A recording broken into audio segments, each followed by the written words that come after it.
What's up guys? Today we're going to be installing mud flaps on the Bronco, and I think regardless of whatever trim level you have, you should think about installing mud flaps on your Bronco. The brand I decided to go with was Rokblokz. They're expensive, but I think they're good quality. They feel nice, and they don't have a huge logo on them. It's just this little logo right there that you can customize the color. The mud flaps come in multiple colors too, but we went with just a simple black and with the gray that is pretty close to the cactus gray on the Bronco, so that was a huge plus. Another reason I went with Rokblokz is because the way they mount on is they have mounting hardware. It's going to attach to the rear crash bar or intrusion bar, whatever it's called. And if you have the Sasquatch package that has that remove, different bracket that will go in place of this one for your missing intrusion bar. But those are the reasons I went with them. They are pricey. I think the whole set was around $400. Cheaper ones, but I think this is one of the easier ones to put on because most of the work is prep work, which is what we're about to go do inside.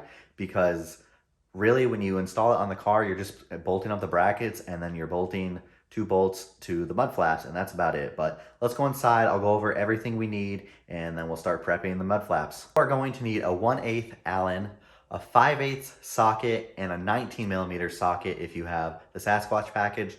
They recommend thread locker. And also you'll need an extension when you're going to put the rear mud flaps on. I'll put that all in the description too, so you don't have to keep rewinding to the same part of the video. You can just look in the description. So we are inside and I have everything laid out.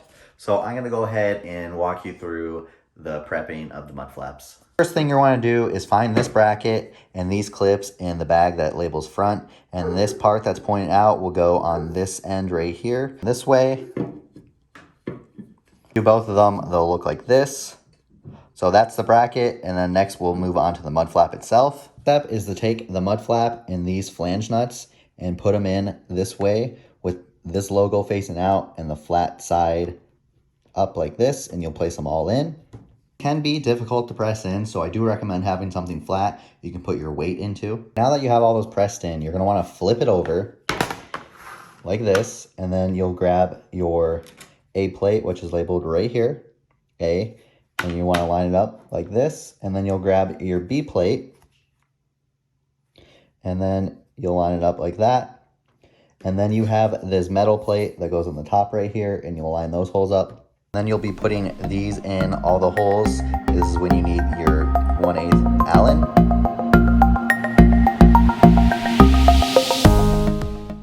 So once you have all these in, you'll leave these two open because that's what is going to bolt on to the brackets over here.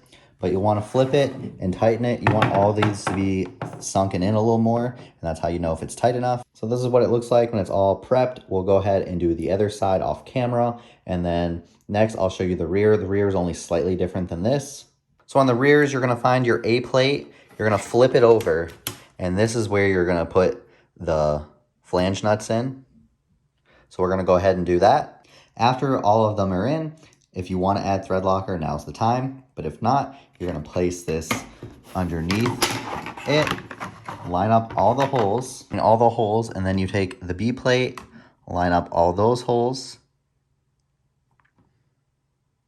and then you'll take the C plate, and you'll line the C plate up with the holes again, but you'll leave these exposed like that. Before you screw these in, these 3 over here are going to have shorter screws, so I separate them. As you can see, that this one right here is slightly shorter. You'll have 6 of those, obviously, and you want to make sure they go over here or they'll be too long.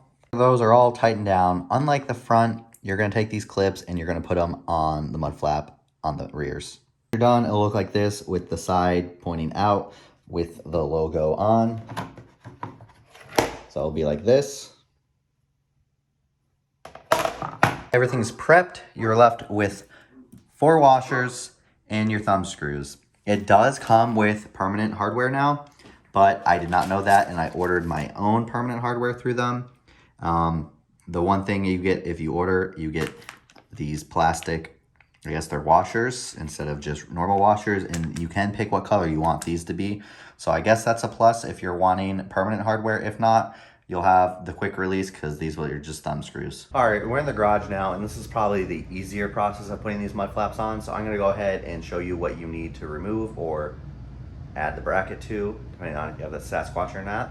See right here, this part, this bar right here, if you have a Sasquatch, will not be there. So you'll have a different front bracket than what I'm about to show you. But if you do not have a Sasquatch, then you'll be removing these two bolts and the bracket will sit on top, and then you'll retighten them. If you have a Sasquatch, this won't be here, but there will be a bolt underneath that you need to remove to be able to put the bracket on. And these are 15 millimeters or 5/8. So after you get those bolts out, the bracket will sit like this with the bigger part facing out towards the front, and it is a tight fit, so you're gonna have to push it in after you get the bolts threaded. To get started, you want it pushed back closest to the fender liner as possible and then tighten it up. My fender liner was slightly in the way, but it's a little loose over here, so I was able to move it. If you want to take it off, you can, but it's not necessarily. I did have to use a box wrench. But other than that, I was able to put it on with no issue. You're gonna take your mud flap, whatever side you need, and it's basically gonna sit there like that, and you're just gonna thread your screws, whether it be the quick release or the permanent. Those go in through these two bottom screws into the brackets that we installed, and you should be good to go. After it's all tightened up, this is what it looks like when it's on. As you can see, it lines perfectly up with the tire. And if you have bigger tires or you have the Sasquatch, there is different size options. This is the original. They have one that goes down farther, and then they have one that goes out farther too. So depending on what configuration you have, or if you just change the stock tires, you can get one that fits your needs. But so far, this vehicle is pretty much stock. Well, it is stock when it comes to wheels and tires. So the original was fine for us. So next we're gonna go to the rear. It's a little different, but it should be just as easy. So now we're doing the rear. Like I said, it's a little different.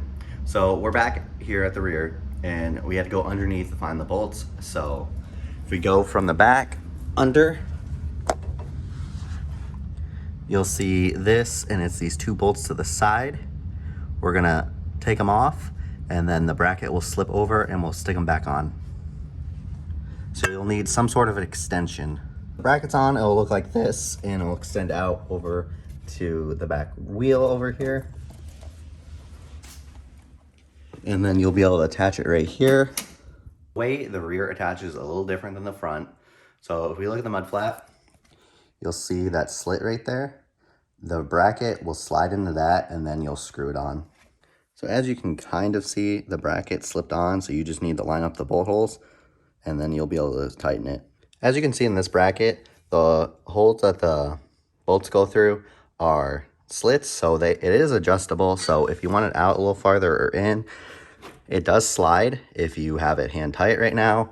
I recommend just pulling it all the way out, or at least even with the tire, just for protection, but however you want it to be.